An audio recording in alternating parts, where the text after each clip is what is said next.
Bonjour à tous et bienvenue dans Portrait de criminel, le podcast où nous allons explorer les recoins les plus sombres de l'âme humaine à travers l'histoire des criminels les plus notoires.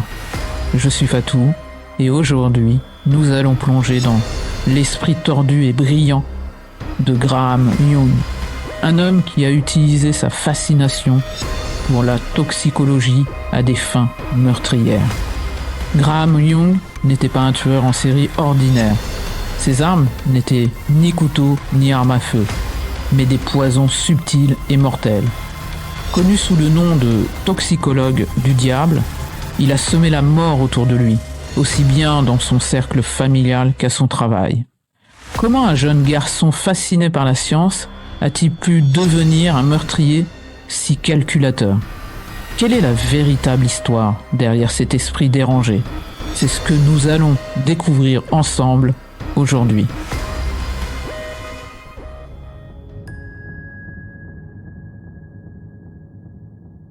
Graham Frederick Young est né le 7 septembre 1947 à Naysdon, un quartier modeste de Londres. Sa mère est décédée de la tuberculose peu après sa naissance, un événement qui semble avoir marqué Graham dès ses premières années. En conséquence, il a été élevé par sa tante pendant un temps, avant de rejoindre son père et sa belle-mère. Déjà très jeune, Graham montrait des signes d'une intelligence hors du commun. Il préférait passer du temps à lire des livres sur des sujets complexes plutôt que de jouer avec des enfants de son âge. Son père, bien que préoccupé par son comportement inhabituel, voyait en lui un potentiel scientifique. À l'âge de 10 ans, Graham a découvert une passion pour le poison. Tout a commencé avec l'intérêt qu'il portait à l'histoire de criminels célèbres qui utilisaient des substances toxiques pour tuer. Il a rapidement élargi ses lectures pour inclure des livres de toxicologie destinés aux professionnels de la santé. Il étudiait les effets des poisons sur le corps humain avec une curiosité morbide. Graham a commencé à expérimenter des poisons vers l'âge de 13 ans. Ce qui était au départ une simple curiosité est devenu une obsession lorsqu'en 1961, il a décidé de tester ses connaissances sur les membres de sa famille. Son premier sujet fut sa sœur aînée, Winfred. Graham a commencé à introduire des petites doses de poison dans ses boissons, observant avec un intérêt scientifique les effets sur sa santé. Winfred a souffert de nausées, de vomissements et de douleurs abdominales. Mais les médecins n'ont pas pu identifier la cause exacte de ces symptômes. Encouragé par le fait qu'il n'était pas suspecté, Graham a étendu ses expérimentations à son père, Fred Young, et à sa belle-mère, Molly. Les symptômes qu'il présentait allaient de simples maux d'estomac à des douleurs plus intenses, des vomissements fréquents et même des paralysies temporaires. Molly, la belle-mère de Graham, est finalement décédée en 1962, officiellement des suites d'une maladie. Cependant, l'état de Fred a continué de se détériorer. C'était à ce moment-là que les suspicions ont commencé à se porter sur Graham, qui s'intéressait de façon excessive aux symptômes de ses proches.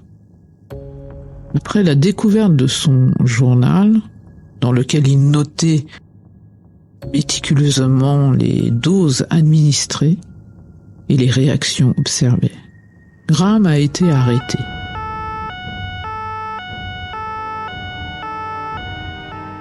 En 1962, après la mort de sa belle-mère et l'état de santé alarmant de son père, Graham a été arrêté par la police. Lors de son interrogatoire, il a admis avoir empoisonné sa famille, en révélant une connaissance détaillée des poisons et de leurs effets sur le corps humain. Il a été déclaré mentalement malade et interné à l'hôpital psychiatrique de Broadmoor. À Broadmoor, Graham était un patient particulier. Il continuait à s'intéresser à la toxicologie en utilisant même les ressources limitées de la bibliothèque de l'hôpital pour en apprendre davantage sur les poisons. Malgré ses antécédents, Graham parvient à gagner la confiance du personnel médical. Il se montrait charmant et faisait preuve d'une intelligence brillante. En 1971, après avoir trompé les médecins sur son état mental, il fut libéré, bien qu'un certain nombre de professionnels de santé aient exprimé des inquiétudes quant à sa guérison réelle. À sa sortie de Broadmoor, Graham a été placé dans une maison de transition avant de trouver un emploi dans une entreprise de fourniture photographique à Bovingdon, dans le Hertfordshire. Cependant, sa passion pour la toxicologie était loin d'être endormie. Il a rapidement commencé à empoisonner ses collègues, utilisant cette fois-ci du thallium, un poison rare et difficile à détecter. Les symptômes de ses victimes étaient variés: chute de cheveux, douleurs aiguës, défaillance organique. 2 de ses collègues sont morts et plusieurs autres sont tombés gravement malades. Graham, toujours aussi méthodique, notait chaque détail dans un nouveau journal. Il se délectait de son pouvoir sur la vie et la mort de ses victimes, tout en restant apparemment sympathique et serviable. Malgré la vague de maladies mystérieuses qui frappait l'entreprise, personne ne soupçonnait Graham, jusqu'à ce qu'il commence à se vanter de ses connaissances en poison et à interroger les médecins sur les symptômes de ses victimes. Un collègue, inquiet de ses comportements étranges, a finalement alerté la police.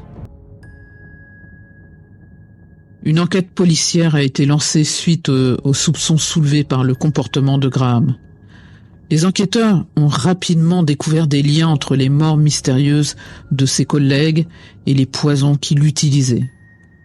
Le journal personnel de Graham, qui détaillait minutieusement ses crimes, a été une preuve accablante.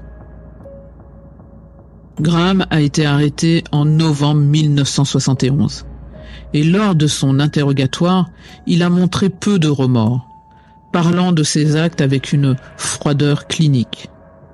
Il semblait même fier de sa maîtrise des poisons et de sa capacité à tuer sans être détecté pendant des mois.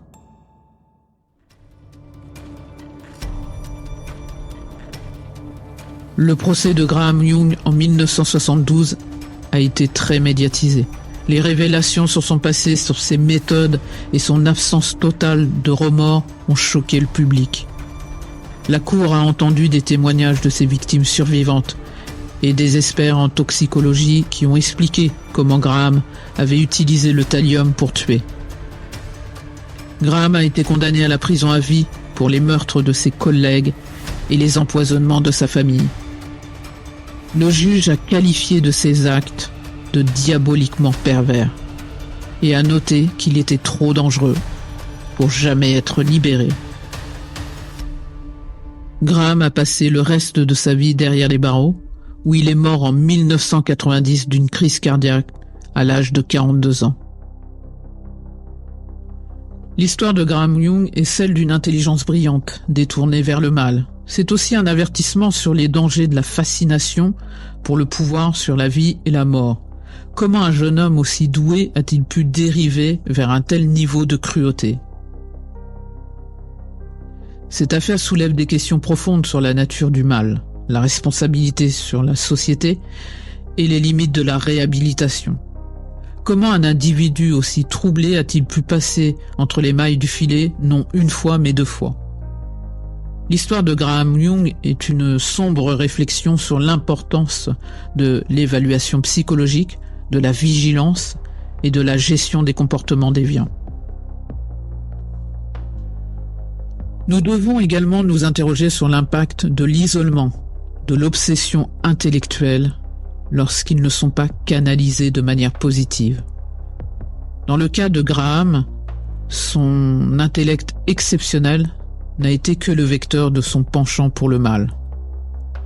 L'histoire nous rappelle l'importance d'encadrer et de soutenir les jeunes esprits qui montrent des signes d'intérêt pour des sujets potentiellement dangereux, en leur offrant des voies pour développer leurs compétences de manière constructive. Alors que nous concluons cet épisode des portraits de criminels, je vous laisse avec une pensée. Jusqu'où irons-nous pour satisfaire notre obsession personnelle? À quel point est-il facile de masquer ses intentions derrière une façade d'intelligence et de normalité? L'histoire de Graham Young nous montre que même les esprits les plus brillants peuvent cacher des ténèbres insoupçonnables. Merci d'avoir écouté cet épisode. Si vous avez trouvé cette histoire aussi fascinante que terrifiante, je vous invite à vous abonner pour ne rien manquer des prochains épisodes. N'hésitez pas à partager ce podcast avec vos amis et à laisser un commentaire pour discuter de ce que vous en avez pensé. Restez à l'écoute de notre prochain épisode où nous explorerons un autre cas criminel captivant.